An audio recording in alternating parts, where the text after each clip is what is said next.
Welcome back to the second part of Module 1 from the Child Health and Development Project Mississippi Thrives video series on supporting the development of your child's brain architecture. One of the concepts that is important to understand is serve and return interactions. Back and forth, or serve and return interactions, can be brain building, and they can happen in many parts of your everyday life with back and forth conversations, or even back and forth actions, like a dance step. Serve and return can happen even before your child is old enough to talk. For instance, if your baby is looking at a light, you can follow their gaze and name what they are looking at and talk to them about it. If your baby makes sounds back to you, be sure to respond with sounds or words of your own, much like a lively game of tennis, volleyball, or ping pong. This back and forth is both fun and capacity building. When caregivers are sensitive and responsive to a young child's signals and needs, they provide an environment rich in serve and return experiences. When an infant or young child babbles, gestures, or cries, and an adult responds appropriately with eye contact, words, or a hug, nerve connections are built and strengthened in the child's brain. Because responsive relationships are both expected and essential, their absence is a serious threat to a child's development and well-being. The absence of serve and return acts as a double whammy, meaning the brain does not receive the positive stimulation it needs, and the body's stress response is activated, flooding the brain with harmful stress hormones. Toxic stress is one factor that affects how young children's brains are built. What makes stress toxic is when it lasts for a long time, and the child experiences the stressful situation without adult support.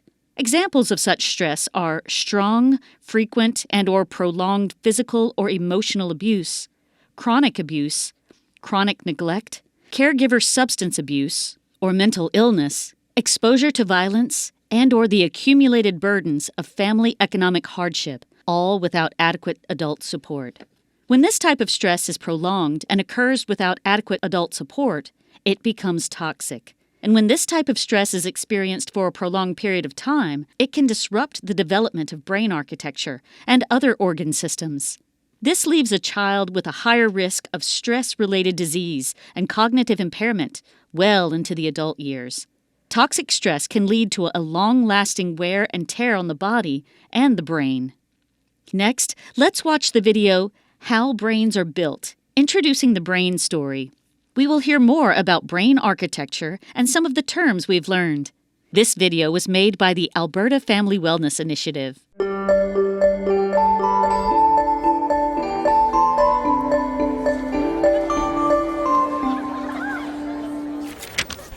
Science tells us that the experiences we have in the first years of our lives actually affect the physical architecture of the developing brain. This means that brains aren't just born, they're also built over time based on our experiences. Just as a house needs a sturdy foundation to support the walls and roof, a brain needs a good base to support all future development. Positive interactions between young children and their caregivers literally build the architecture of the developing brain. Building a sturdy foundation in the earliest years provides a good base for a lifetime of good mental function and better overall health. So just how is a solid brain foundation built and maintained in a developing child? One way is through what brain experts call serve and return interactions. Imagine a tennis match between a caregiver and a child, but instead of hitting a ball back and forth across a net, various forms of communication pass between the two. From eye contact to touch, from singing to simple games like peekaboo. These interactions, repeated throughout a young person's developing years, are the bricks that build a healthy foundation for all future development. But another kind of childhood experience shapes brain development too, and that's stress. Good kinds of stress, like meeting new people or studying for a test, are healthy for development because they prepare kids to cope with future challenges. Another kind of stress, called toxic stress, is bad for brain development. If a child is exposed to serious, ongoing hardships like abuse and neglect, and he has no other caregiver in his life to provide support, the basic structures of his developing brain may be damaged. Without a sturdy foundation to properly support future development, he is at risk for a lifetime of health problems, development issues, even addiction. It's possible to fix some of the damage of toxic stress later on, but it's easier, more effective, and less expensive to build solid brain architecture in the first place. One of the things that sturdy brain architecture supports is the development of basic emotional and social skills, an important group of skills which scientists call executive function and self-regulation can be thought of like air traffic control in the child's mental airspace. Think of a young child's brain as the control tower at a busy airport. All those planes landing and taking off and all of the support systems on the ground simultaneously demand the controller's attention to avoid a crash. It's the same with a young child learning to pay attention, plan ahead and remember, and follow lots of rules. Like all of us, kids have to react to things happening in the world around them, while also dealing with worries, temptations, and obligations on their minds. As these demands for attention pile up, air traffic control helps a child regulate the flow of information, prioritize tasks, and above all, find ways to manage stress and avoid mental collisions along the way.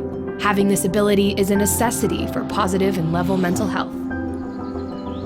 Developing effective air traffic control, overcoming toxic stress, and building solid brain architecture are things kids can't do on their own. And since strong societies are made up of healthy, contributing individuals, it's up to us as a community to make sure all young people have the kinds of nurturing experiences they need for positive development. To build better futures, we need to build better brains.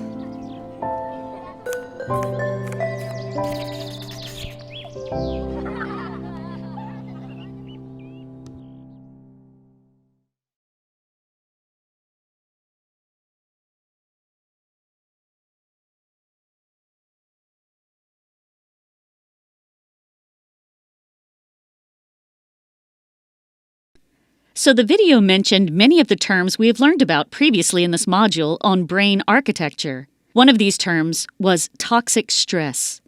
The video highlighted how toxic stress affects the developing brain. Another term to know about is ACEs. ACEs stands for Adverse Childhood Experiences, such as physical abuse, emotional abuse, neglect, caregiver mental illness, and household violence.